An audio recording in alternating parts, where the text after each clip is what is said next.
Hi, we're coming to the end of the year, and this is end of November. Yes, we are coming to the end. I just wanted to share and just remind you as the year comes to an end and as the year begins, get ready to focus on you, your dreams, your desires, the things you want to do, and about you, and to just encourage you and let you know that someone's opinion about you does not make you. You don't have to worry about what they think about you. I mean, how can they be so comfortable that what they think about you is that important to you?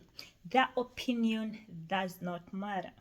What you want is what's very important, and that's what you should step out to do.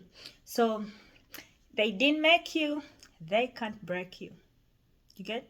They didn't build you up, they cannot destroy you. God built you and made you, and your destiny is written. You get? Some people will pass by your life and they are just stepstones, or because they were supposed to be there for seasons, for reasons, and they can come and go.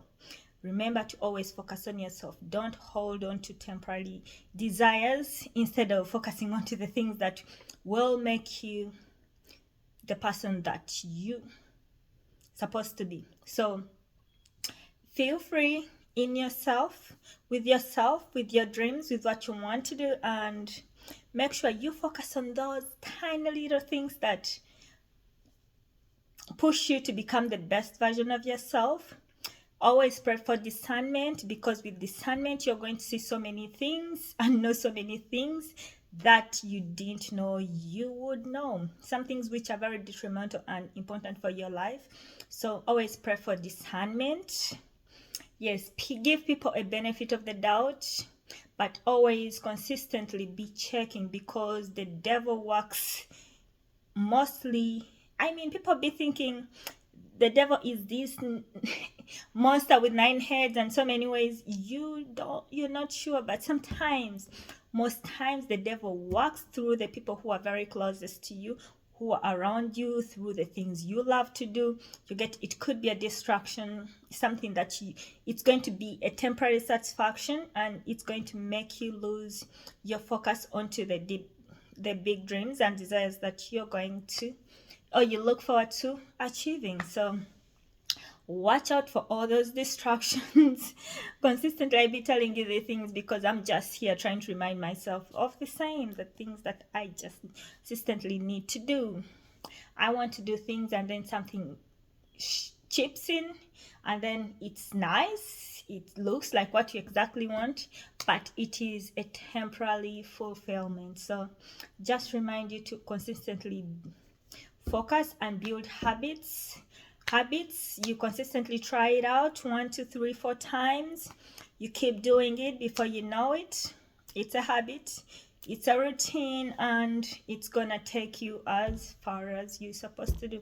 The things you do today, this minute, now, are the things that are seriously going to push you to be the best version of yourself or the worst version of yourself. It's not something magical that you're going to wake up and do. Think of what you want and then implement it.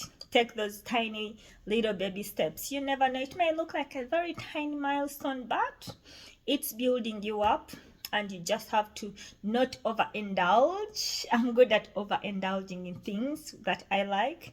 I tend to lose focus sometimes and just overindulge in something, mostly if it's giving me temporary satisfaction. Yes, and if you're there, don't beat yourself up. Always get up and do it again, and try and focus, and try to make your circle as small as possible. It's okay to segment people and have them in the segments where they have to be. It's not that you love them any less, you love them the same or even more, but sometimes on a different journey you need a different set of people, different sets of friends to keep you focused onto that journey. So you may need to put down other people on the side, not in a bad way, but because you're doing what's best for you. And if anyone does not understand that, it's okay. That's why I say pray for discernment, because that's your road. It's your route. If that's where you're going, if someone does not understand that, thank you and thank them for that time in your life. If they want to keep it pushing, let them just keep moving, but pray for discernment and make sure that you're going to planning. I'm skeptical. Know that yes, I love to plan, but I love to I put the bigger goals and the tiny ones and I break them down into biteable sizes, you get? So sometimes they don't seem like they are working because they are very tiny and very small, and sometimes people won't even respect it or see them because they just don't understand. But if it's something that you love, it's the passion that you enjoy to do, the things that you enjoy to do, just go ahead and do them. They don't have to make sense to anyone else, they have to make sense to you.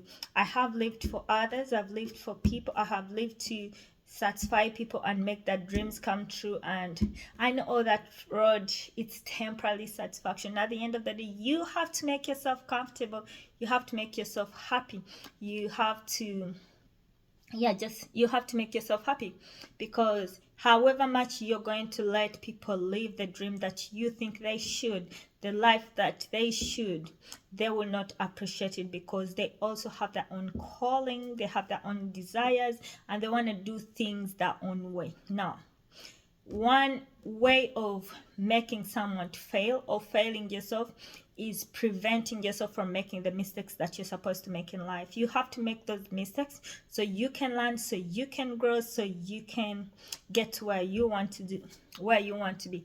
If you don't give yourself that space to make those mistakes, you will not grow.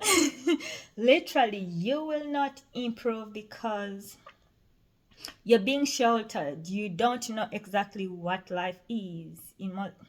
You don't know that. You have to go there, experience it, and then see how you maneuver the challenges. Yeah. I have done the dodging game so often, and some aspects I don't want to touch because I always try to stop and prevent myself from getting into some situations or making some mistakes, because I'm afraid that this is not the best decision I think. But I think one of the biggest decisions that I made 1-2 years was to take a leap of faith and give it a try. And regardless of what I thought wasn't right, I made a decision to do something that I had always skipped and avoided and dodged and ran away from. And I'm like skeptical, but it ended up to be the good, bad, and the best decision that I had to make. So